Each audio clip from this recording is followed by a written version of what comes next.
영업을 하시는 분들이 스토리텔링이 왜 중요한지를 말씀드리겠습니다.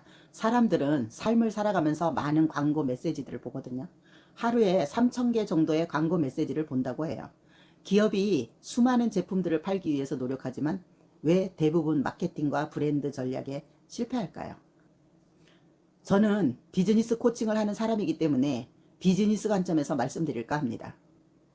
제가 인셀덤 대리점장 시절에 천안센터에서 인스타그램을 하라고 하면서 젊은 사업자들이 그 인스타 하는 법을 가르쳐 줬어요. 그런데 저 같은 경우에 컴맹에다가 심지어 핸드폰도 쓰는 기능만 쓰지 사실은 이것저것 쓸지 몰라요. 그래서 인스타 계정 만들어 놓고 사진 몇 개 올리고 말았는데 어떤 마케팅 업체에서 마케팅을 해주겠다고 300을 내라고 하더라고요.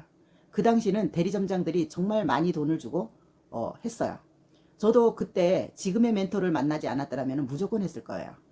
이미 멘토와 함께 하고 있었기 때문에 그런 데에 현혹되면 안 된다는 관점을 가지고 있었거든요. 저의 멘토는 오직 콜드콜 유튜브만 하라고 했어요. 그분은 늘 뾰족하게 가르쳐 주셨거든요. 대다수의 사람들은 광고만 하면 매출이 오를 줄 알아요. 광고에서 블로그, 인스타에서 조회수 많이 나오고 상위 노출되고 그러면은 매출이 확 오를 거라고 생각하는 겁니다. 여러분, 이거 절대 아닙니다. 과거에는 이런 식으로 해도 잘 전달이 되었고 잘 팔렸어요. 스토리 만들 필요도 없고 대기업 자체가 매력적이기 때문에 우러러봤죠. 개인도 마찬가지예요. 의사, 변호사, 회계사, 또 대기업에 근무하는 사람 자체가 대단하고 매력적이라고 생각을 하던 때가 있었습니다. 지금은 과거처럼 고도성장 시대가 아닙니다. 저성장 사회이기 때문에 고객들을 만나면 경기가 없다, 뭐 이렇다, 힘들다 이렇게 얘기하거든요. 저성장 시대이기 때문에 경기가 없는 것 같고 시대의 흐름을 타지 못하다 보니까 더욱더 그렇게 느끼는 겁니다. 그렇기 때문에 경기가 침체되어 있고 경쟁이 치열하다가 보니까 어때요?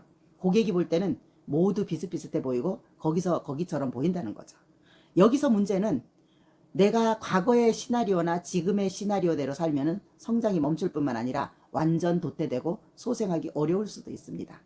이게 무슨 말씀이냐면은 저희 멘토는 항상 이런 말씀을 합니다. 새로운 시나리오를 쓰라고 얘기하거든요. 저는 이게 무슨 말인지 몰랐어요. 변화를 말씀하시는 거예요. 비즈니스의 미래를 보면은 저성장 및 침체되어 있거든요. 사람들의 삶살이를 보면 과거보다 지금은 어때요? 물질 만능 시대에 살고 있습니다. 그리고 소비자들이 똑똑해지고 그러다가 보니까 광고를 해도 거기서 거기라고 생각합니다. 전체적으로 보면 상당히 풍요로운 삶을 살고 있기 때문에 가치 소비를 추구하는 겁니다. 다시 말하면 본인이 지향하는 가치관에 따라 정보를 찾고 제품을 구매하는 그런 소비 방식입니다. 브랜드나 광고보다 제품이 자신의 가치에 맞는지 고려하여 제품 구매를 결정합니다. 그래서 제가 화장품 비즈니스를 예로 들어보면은 K뷰티가 왜 그렇게 인기가 있냐면은 우선 높은 퀄리티와 착한 가격 때문에 그렇게 외국 시장에서 선호도가 올라간 거라고 봐야죠. 그러므로 자신만의 브랜딩을 구축하기 위해서 책을 쓴다, 대기업식 광고를 한다, 이런 접근 방법으로는 절대 고객의 마음을 사로잡을 수 없다는 겁니다. 아무리 좋은 상품과 서비스도 소비자로 하여금 가치에 대한 공감을 주지 못하면은 절대 고객의 마음을 사로잡지 못할 뿐더러 외면받게 되죠. 그래서 사람의 마음을 움직이고 이해를 돕는 데 필요한 것이 바로 스토리텔링입니다. 스토리텔링은 이 세상에 단 하나뿐인 나의 이야기예요. 자신만의 이야기로 차별화하고 사람들에게 흥미를 유발할 수 있고 궁금증을 더한다면 기다려지기까지 하는 거거든요. 우리가 재미있는 드라마를 본다든가 하면 어때요? 궁금하게 마지막에 끝나잖아요. 그래서 더 기다려지는 겁니다. 사람은 본인이 옳다고 믿는 것을 바꾸지 않고 자기만의 믿음이 있기 때문에 바꾸기가 상당히 어렵습니다. 고객이 믿는 접점을 만들기 위해서 스토리가 중요하거든요. 마케팅이다라는 책에서 보면은 고객에게 지킬 약속에 대한 헌신이 모든 것을 바꾼다고 변화해야 한다고 했어요. 변화를 원하면은 문화를 만드는 것부터 시작하라는 얘기예요. 문화는 전략이다. 이렇게 쓰여 있거든요. 요즘 잘 나가는 트롯가수 임영웅을 보면은 사람들을 한데 묶고 그 사람만의 문화를 만들어가고 있지 않습니까? 그래서 저도 스토리텔링이 있습니다.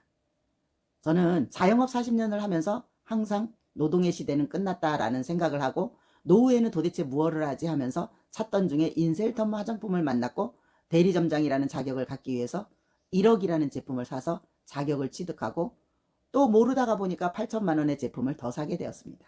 세일즈를 1도 모르는 사람이 제품을 약 2억 원어치를 샀는데 네이버에 계속 제품이 엄청나게 싸게 나오다가 보니까 용기를 계속 바꾸고 제품이 리뉴얼돼서 나왔어요.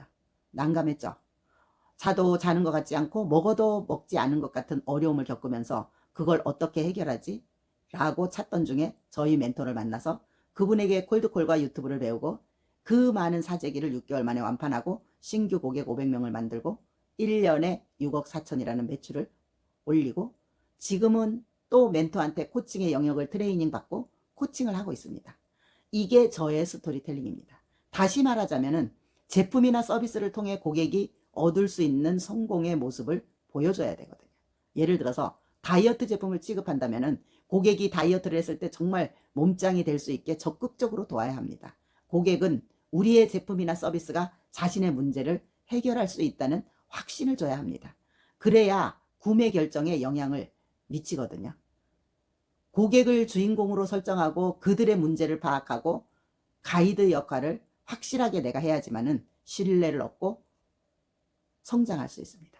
그리고 문제 해결 계획을 고객한테 제시하고 고객을 행동으로 이끌고 고객이 행동하지 않았을 때의 실패와 제품이나 서비스를 통한 성공을 보여주는 것도 정말 중요합니다. 이 과정을 계속 반복하다 보면은 반드시 성공할 수 있습니다. 이것이 고객의 문제를 해결하는 나의 솔루션이 될 수 있는 겁니다.